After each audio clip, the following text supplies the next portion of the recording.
இயேசு கிறிஸ்துவின் நாமத்தினாலே இந்த மதிய வேளையிலே உங்களை அன்போடு விட வாழ்த்துகிறேன். குயவனே என்ற நிகழ்வின் அடிப்படையிலே ஜெபத்தின் மேன்மையை குறித்து நாம் தியானித்துக் கொண்டே இருக்கிறோம். இன்றைக்கும் எரேமியா தீர்க்கதரிசியின் புஸ்தகம் 14ஆம் அதிகாரம் 7ஆம் வார்த்தையை நாம் வாசிக்கின்ற பொழுது, கர்த்தாவே, எங்கள் அக்கிரமம் எங்களுக்கு விரோதமாய் சாட்சியிடுகிறது, எங்கள் சீர்கேடுகள் மிகுதியாய் இருக்கிறது, உமக்கு விரோதமாய் பாவம் செய்தோம் என்று சொல்லுகிற ஒரு அனுபவத்தை நாம் இங்கே பார்க்க முடியும். மனிதன் தேவனை விட்டு விலகுகின்ற பொழுது பாவத்திற்குட்படுகிறான் என்பதை நாம் மிக தெளிவாக அறிந்திருக்க முடியும்.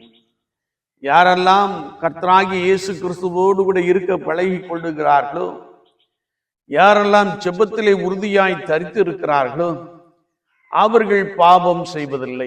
மாறாக கர்த்தராகிய இயேசு கிறிஸ்துவை விட்டு விலகுகிற அல்லது தேவனுடைய பிரசன்னத்தை விட்டு விலகுகிறவர்கள் பாவம் செய்கிறவர்களாக காணப்படுகிறார்கள் என்பதை குறித்து வசனம் மிக தெளிவாக கற்றுக் கொடுக்கிறது.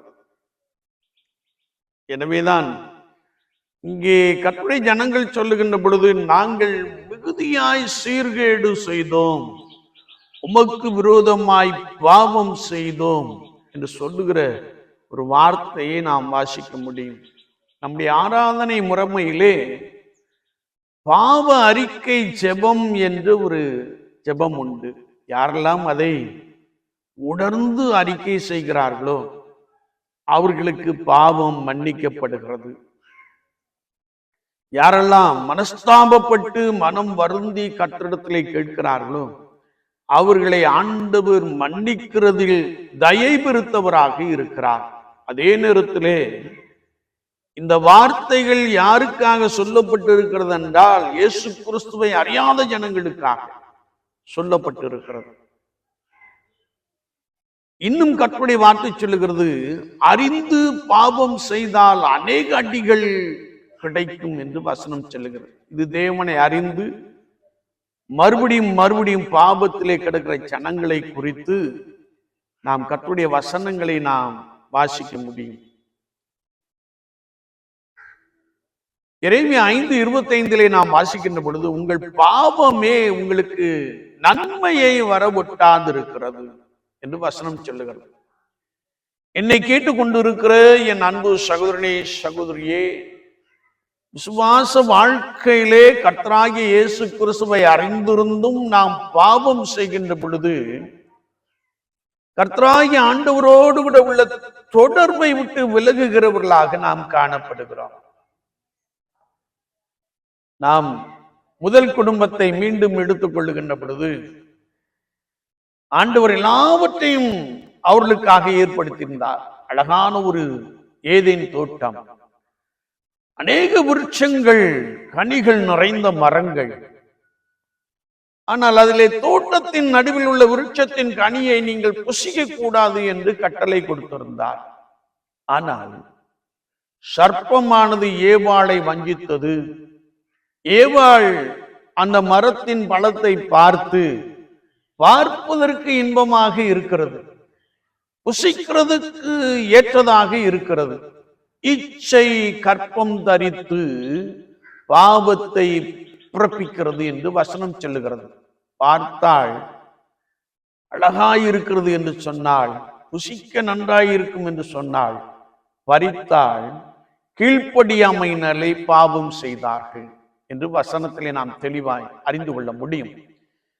எனவே நித்தமும் தேவனோடு கூட உறவாடி கொண்டிருந்த முதல் குடும்பம், பகலின் குளிர்ச்சியான வேளையிலே கர்த்தராகிய ஆண்டவரோடு கூட உலாவிக் கொண்டிருந்த உறவாடி கொண்டிருந்த முதல் குடும்பம்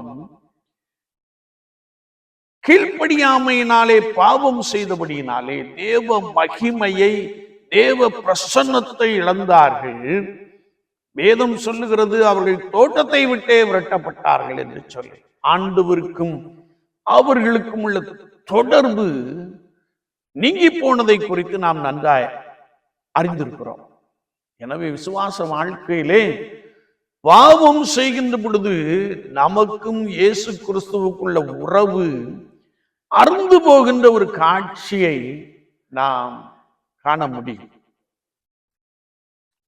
எனவேதான் கர்த்தருடைய வார்த்தை சொல்லுகிறது, தன் பாவங்களை மறைக்கிறவன் வாழ்வடைய மாட்டான், அவைகளை அறிக்கை செய்து விட்டு விடுகிறவனோ இரக்கம் பெறுவான். கர்த்தாவே, எங்கள் அக்கிரமங்கள் எங்களுக்கு விரோதமாய் சாட்சியிடுகிறது, எங்கள் சீர்கேடுகள் மிகுதியாய் இருக்கிறது, உமக்கு விரோதமாய் பாவம் செய்தோம் என்று சொல்லி நாம் அறிக்கை செய்கின்ற பொழுது அவர் பாவத்தை மன்னித்து தம்முடைய சொந்த பிள்ளைகளாக நம்மை ஏற்றுக்கொள்ள போதுமானவராக இருக்கிறார். எனவேதான் தாவீது பாவத்தில் விழுந்த போது அவன் கர்த்தரை நோக்கி அழுதான். ஆண்டவரே, நான் பாவம் செய்து விட்டேன், நான் பாவம் செய்து விட்டேன்.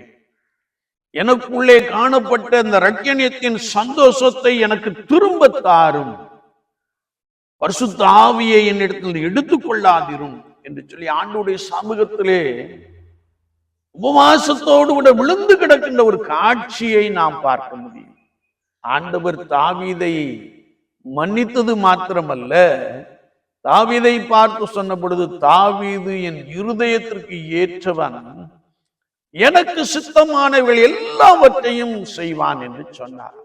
என்னை கேட்டுக்கொண்டு இருக்கிற என் அன்பு தெய்வ ஜனங்களே, விசுவாச வாழ்க்கையிலே நாம் அறிந்தோ அறியாமலோ தெரிந்தோ தெரியாமலோ செய்த பாவத்தை நாம் ஆண்டவரிடத்தில் சொல்லுகின்ற பொழுது மன வருத்தத்தோடு கூட, மனபாரத்தோடு கூட நாம் சொல்லுகின்ற பொழுது அவர் நம்மை மன்னித்து நம்மை ஏற்றுக்கொள்ளுகிறார்.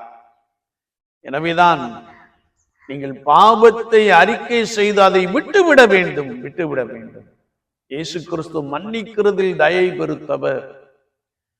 அவர் சிலுவையிலே சிந்தின இரத்தத்தினாலே நம்மை கழுவி சுத்திகரித்து தம்முடைய பரிசுத்த பிள்ளைகளாக நம்மை ஏற்றுக்கொள்ள போதுமானவராக இருக்கிறார். ஆனால் நம்முடைய பாவங்களை நாம் மறைத்தால் நமக்கு வாழ்வே கிடையாது என்பதாக பரிசுத்த வார்த்தை மிக தெளிவாக கற்றுக் கொடுக்கிறது. சுவாச வாழ்க்கையிலே நாம் ஒவ்வொரு நாளும் கர்த்தருக்கு முன்பதாக காத்திருந்து நம்மை பரிசுத்தப்படுத்திக் கொள்வோம், கர்த்தருடைய சமூகத்திலே அர்ப்பணித்துக் கொள்ளுவோம், ஆண்டவருடைய இரக்கத்திற்காக நாம் கெஞ்சுவோம். அவர் நம்மோடு கூட நம்மை பலமாய் நடத்துவார். அவர் நம்முடைய பாவங்களை எல்லாம் தமது முதுகுக்கு பின்னாலே எரிந்து போட்டார் என்று வசனம் சொல்லுகிறது. எனவே நாம் கர்த்தராகிய இயேசு கிறிஸ்துவிடத்திலே புது வாழ்வு பெற்றுக் கொள்ள முடியாய், புதிய அனுபவங்களை பெற்றுக்கொள்ள முடியாய், நம்முடைய பாவங்களை நாம் அறிக்கையிடுவோம். ஆண்டவர் நமக்கு மன்னித்து அவரோடு கூட நம்மை ஒப்புரமாக்குகிறார். அது மாத்திரமல்ல, ஒரு புதிய அனுபவம், ஒரு புதிய கிருபை, ஒரு புதிய நன்மைகளை நமக்கு கொடுக்க போதுமானவராக இருக்கிறார்.